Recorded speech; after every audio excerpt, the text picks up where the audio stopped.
مغالطے کا ازالہ۔ مغالطہ یہ ہے کہ بعض لوگوں کے ذہنوں میں یہ سوال پیدا ہوتا ہے کہ ہم کسی مذہب کو ماننے والے ہیں یا کسی دین کو ماننے والے ہیں۔ تو سن لیں، ہم کسی مذہب کو ماننے والے، کوئی آپ سے سوال کرے کہ آپ کا مذہب کون سا ہے تو اس کو روک دیں، اس کو کہیں بھائی ہم مذہب کو نہیں مانتے، ہم کس کو مانتے ہیں؟ دین کو۔ یہ کلیئرٹی کر لیں، کریکشن کر لیں، ہم دین کو ماننے والے ہیں۔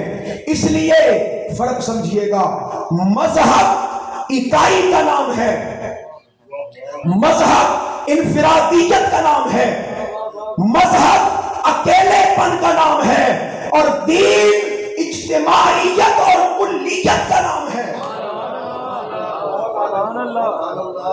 اگلا جملہ سنیں، آپ کا دل خوش ہو جائے گا۔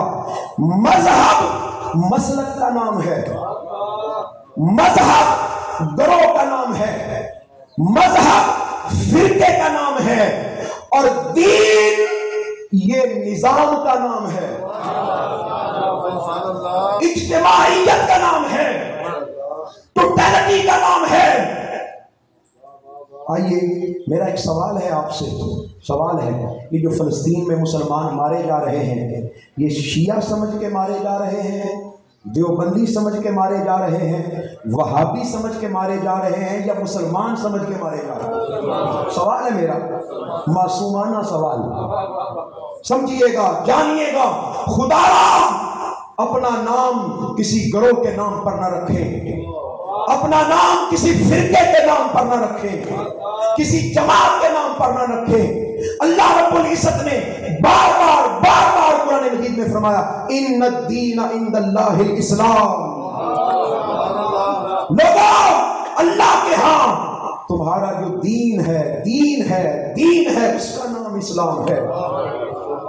پھر قرآن مجید پکار کے کہتا ہے، میرے پاس آیات کا سمندر ہے لیکن وقت بچا رہا ہوں۔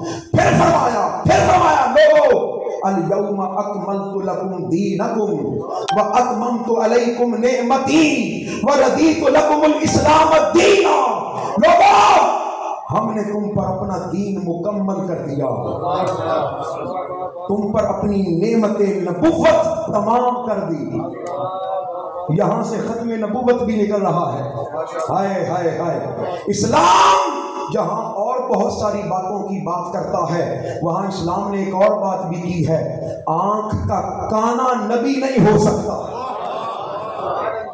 تاجدار حق میں نبوت زندہ باد، تاجدار حق میں نبوت زندہ باد، زندہ باد۔ ماشاءاللہ، انبیاء کی پہلی صفت بتا رہا ہوں آپ کو، پہلی صفت، نبی بدصورت نہیں ہوگا۔ ہائے ہائے ہائے، اور یہاں یہ سادات بیٹھے ہیں۔ اگلی بات بتا دوں، آقا علیہ الصلوۃ والسلام کی جو اولاد ہے ان جیسا خوبصورت کوئی نہیں ہے، سیدوں جیسا خوبصورت نہیں ہے، کوئی نہیں ہے، تو مصطفیٰ جیسا کون ہوگا؟ ہائے ہائے، بس بتانا چاہتا ہوں، سمجھانا چاہتا ہوں، اللہ پاک نے فرمایا لوگوں دین کو مکمل کر دیا، نعمت نبوت مکمل کر دی، اور تمہارے لیے اسلام کو بطور دین میں نے پسند کر لیا۔ خدا رائے ان جھگڑوں سے نکل جائیں، وہ میری مسجد میں نہ آئے، میں اس کی مسجد میں نہ جاؤں، وہ بھی کافر، وہ بھی کافر، وہ بھی کافر، تو پھر مسلمان کون؟ کل آقا علیہ الصلوۃ والسلام کی بارگاہ میں کیا منہ دکھاؤ گے؟ چھوٹے موٹے اختلاف ہوتے رہتے ہیں، منہاج القرآن کا پیغام سن کر جاؤ، لوگوں کو سینے سے لگاؤ، لوگوں سے محبت کرو، اختلاف کو اختلاف رہنے دو، خلاف نہ بننے دو۔ یہ ہے دین، جس دین کے نیچے عقیدہ توحید بھی ہو، جس جھنڈے کے نیچے عقیدہ رسالت بھی ہو، جس جھنڈے کے نیچے، جس چھت کے نیچے میرے مصطفیٰ کی اہل بیت کی محبت بھی ہو، مصطفیٰ کے صحابہ کا احترام بھی ہو، ان کے ساتھ محبت بھی ہو، قرآن مجید کے ساتھ تلاوت کا رشتہ بھی ہو۔ ارے وہ ہے صحیح ایمان، وہ ہے صحیح عقیدہ، اور وہ ہے دین متین۔ پھر مجھے کہنے دیجئے، ہم بھی اعلیٰ ہمارا دین بھی اعلیٰ، ہم بھی افضل، ہمارا دین بھی افضل۔ میں یہاں ایک جملہ بول رہا ہوں بار بار، ہم اور ہمارا دین، میں یہ نہیں کہہ رہا میں اور میرا دین، عبد القادری صاحب یہ نہیں کہہ رہا، بس سمجھ لیں اگر میں کہوں گا تو ساتھ پھر دین نہیں آئے گا، پھر مذہب آئے گا۔ میں کہہ رہا ہوں ہم، تو جب ہم کہیں گے تو ہم کے ساتھ تعلق بنتا ہی دین کا ہے، ہم کے ساتھ تعلق بنتا ہی دین کا ہے۔ بس آپ سمجھ گئے دین کسے کہتے ہیں۔ دین میں نماز بھی ہے، دین میں روزہ بھی ہے، دین میں عبادت بھی ہے، دین میں سجدے بھی ہیں، دین میں توحید بھی ہے، دین میں رسالت بھی ہے، اور سنیں دین میں غریبوں کی مدد بھی ہے، بیواؤں کا سہارا بھی ہے، یتیموں کے سر پر ہاتھ بھی ہے۔ دین ایسا ہے، دین ایسا ہے۔ خدا را دین کو ٹکڑے ٹکڑے نہ کریں۔ جب سمجھ آ گئی کہ ہم کون ہیں، جب یہ سمجھ بھی آ گئی کہ ہمارا دین کیا ہے، آئیے اب سمجھتے ہیں کہ ہماری ذمہ داریاں کیا ہیں۔ اب سمجھتے میری گفتگو ایک دوسرے سے کنیکٹڈ ہے، اور مجھے بڑی امید ہے کہ جب میں یہاں سے اٹھوں گا میرا یہ سارا سبق آپ کو یاد ہوگا۔ زبان ہم کون ہیں میں نے بتا دیا، ہمارا دین کیا ہے میں نے بتا دیا، 2 لفظوں میں بتا دیا، حالانکہ پورا خطاب بنتا ہے اس پر، 2 لفظوں میں بتا دیا۔ آئیے اب سمجھتے ہیں کہ ہماری ذمہ داریاں کیا ہیں، اور ذمہ داریاں سمجھنی کیوں ضروری ہے۔ اس لیے کہ کوئی بچہ اگر کسی گھر میں پیدا ہو، پلے بڑے جوان ہو، ماں باپ اس کے منہ میں لقمہ ڈالتے رہیں، لیکن وقت آئے وہ کام پر ہی نہ جائے، ذمہ داری ادا ہی نہ کرے، تو اس کو لوگ کیا کہتے ہیں؟ ویلا۔ کیا کہتے ہیں؟ نکما، نکھٹو، صرف مفت روٹیاں توڑتا ہے۔ ہمیں مصطفیٰ نے پالا ہے، ہائے ہائے ہائے، ہمیں حضور نے پالا ہے، ٹکڑے دے دے کر پالا ہے۔ ہمارے ثنا خان اکثر نعت پڑھتے ہیں، تیرے ٹکڑوں پہ پلے ہیں غیر کی ٹھوکر پہ نہ ڈال۔ نعت خان پڑھتے ہیں، نقیب محفل پڑھتے ہیں، سارے جانتے ہیں کہ ہمیں حضور کی بارگاہ سے ٹکڑے ملتے ہیں۔ چکی سیدہ کی چل رہی ہے، زمانہ لنگر کھا رہا ہے، ارے وہی کے ٹکڑے ہیں، لیکن بڑی عجیب بات، ٹکڑے کھانے میں شیر اور ذمہ داریاں ادا کرنے میں گیدڑ۔ خدا را آج میری گفتگو کا یہ آخری حصہ سن کر جانا، سمجھ کر جانا کہ ہماری ذمہ داریاں کیا ہیں۔ میرے آقا علیہ الصلوۃ والسلام نے فرمایا کلکم راع و کلکم مسئول عن رعیتہ، تم میں سے ہر کوئی نگہبان بھی ہے اور کل قیامت کے دن اس سے پوچھا بھی جائے گا۔ اگر استاد ہے تو اس سے شاگرد کے بارے میں پوچھا جائے گا، باپ ہے تو اس سے اولاد کے متعلق پوچھا جائے گا، ماں ہے تو بیٹیوں کے متعلق پوچھا جائے گا، شیخ ہے تو مریدوں کے متعلق پوچھا جائے گا، امام مسجد ہے تو مقتدیوں کے بارے میں پوچھا جائے گا، کوئی افسر ہے تو سبارڈینیٹس کے متعلق پوچھا جائے گا۔ اسلام ہمیں کام بھی دیتا ہے، ہمیں ذمہ داری بھی دیتا ہے،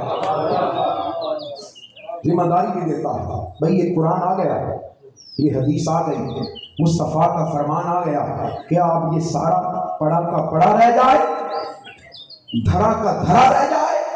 نہیں، سمجھیے گا ہماری ذمہ داریاں کیا ہیں۔ میں پہلی ذمہ داری سے تیزی سے گزرنا چاہتا ہوں۔ پہلی ذمہ داری وہ ہے تفہیم دین۔ بولیے کیا؟ تفہیم دین۔ یہ بند غلافوں میں نہ رہ جائے، صرف شادی کے موقع پر بیٹی کے سر پر سایہ کرنے کے لیے نہ رہ جائے، اور ختم پر کل خانی کے لیے نہ رہ جائے، محفل کے شروع میں تلاوت کے لیے نہ رہ جائے۔ خدا را سمجھو، جانو، خالی کتاب کا آ جانا کافی نہیں ہے، مصطفیٰ کے فرمان کا آ جانا کافی نہیں ہے، شریعت مطہرہ کا اتر جانا کافی نہیں ہے، ان کو سمجھنا ضروری ہے۔ تو پہلی ذمہ داری وہ ہے تفہیم دین۔ بولیے اونچی آواز سے، کیا؟ ایک بار پھر بول دیں، کیا؟ دین کو سمجھنا، دین کو جاننا، دین کو من میں اتارنا، قرآن مجید کا ترجمہ پڑھنا۔ کتنے لوگ ایسے ہیں جو قرآن مجید کی ترجمے سے پڑھتے ہیں؟ نہ ہونے کے برابر۔ آج مجھ سے وعدہ کر کے جائیں، ہم میں سے ہر کوئی ہر روز کم از کم 3 آیات قرآن مجید کا ترجمے سے پڑھیں گے۔ کرتے ہیں وعدہ؟ کریں، ذرا وعدہ کریں، ہاتھ کھڑا کریں۔ جو کئی لوگ ڈر رہے ہیں، کئی لوگ ڈر رہے ہیں کہ نہیں ہاتھ کھڑا کریں، علامہ صاحب کچھ ہمیں جرمانہ ہی نہ کر دیں۔ نہیں، میں نے کوئی جرمانہ نہیں کرنا، ہاں کل قیامت کے دن جواب دہ ضرور ہوں گے۔ تو 3 آیات کم از کم بچے سے یہ پوچھتے ہو، بیٹا کیا کھایا، کیا پیا، اسکول کیسا تھا، انگریزی کیسی پڑھی؟ یہ کیوں نہیں پوچھتے کہ بیٹا قرآن پڑھا؟ یہ نہیں پوچھتے بیٹا مصطفیٰ کا کوئی فرمان تجھے زبانی یاد ہے؟ دین کے ساتھ تعلق پیدا کرو، تفہیم دین۔ اور یہاں میسج دینا چاہتا ہوں، منہاج القرآن کا ایک پروجیکٹ ہے فہم دین۔ کیا بولیے؟ اگر آپ خود کچھ نہیں کر سکتے، آپ نے بچوں کو موبائل تو لے کر دیا ہے، ہر بچے کو، خدا را ہماری تحریک کے لوگوں سے رابطہ کریں، اپنے بچوں کو فہم دین پروجیکٹ میں فری میں رجسٹر کروائیں۔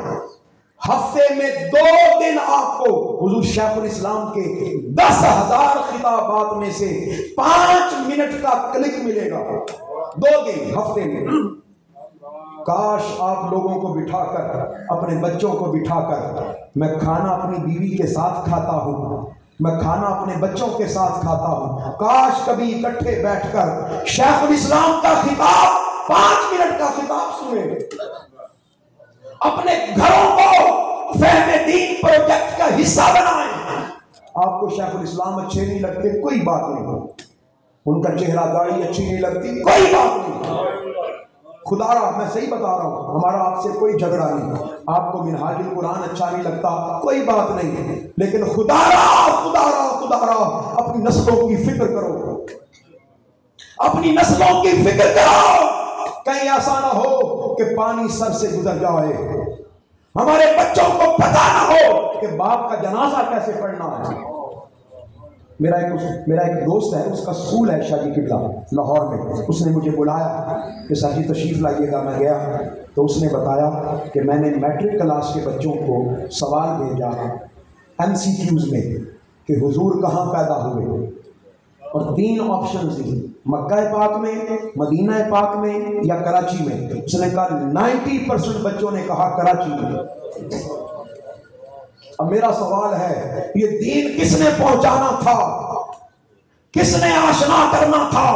علماء کی ذمہ داری ہے، خطباء کی ذمہ داری ہے، واعظین کی ذمہ داری ہے، والدین کی ذمہ داری ہے، اساتذہ کی ذمہ داری ہے کہ لوگوں کو دین کے ساتھ منسلک کریں، منسلک کریں۔ یہ پہلی ذمہ داری ہے، پہلی ذمہ داری سمجھ آ گئی؟ آئیے دوسری ذمہ داری بڑی توجہ سے سنیے گا، وہ ہے تعمیل دین۔ کیا بولیے؟ صرف سمجھنا ضروری نہیں ہے، اس پر عمل کرنا بھی ضروری ہے۔ کتنے لوگ ایسے ہیں جو 5 وقت کے نمازی ہیں، کتنے ایسے ہیں جو روزہ دار ہیں، کتنے ایسے ہیں جن کو اللہ پاک نے سجدوں کی توفیق عطا کی ہوئی ہے۔ ارے یہ فرض نمازیں، یہ تو قرض ہیں، یہ تو لے کے جانے ہیں، یہ تو ساتھ لے کے جانے ہیں۔ بلکہ میں تو مثال دیتا ہوں، لاہور کا کرایہ کتنا ہے بتائیے؟ سیال کوٹ سے لاہور کا کرایہ کتنا ہے؟ 1000 روپے، تو آنے کا بھی 1000 شامل کر لیں تو آپ لاہور جاتے ہوئے 2000 جیب میں ڈال کے جائیں گے؟ بولیے نہیں، زیادہ لے کر جائیں گے۔ بس یوں سمجھ لیں، یہ فرض نمازیں، یہ فرض روزے، یہ تو یوم محشر کا کرایہ ہے، یہ تو کرایہ ہے، اضافی لے کر کیا جا رہے ہو؟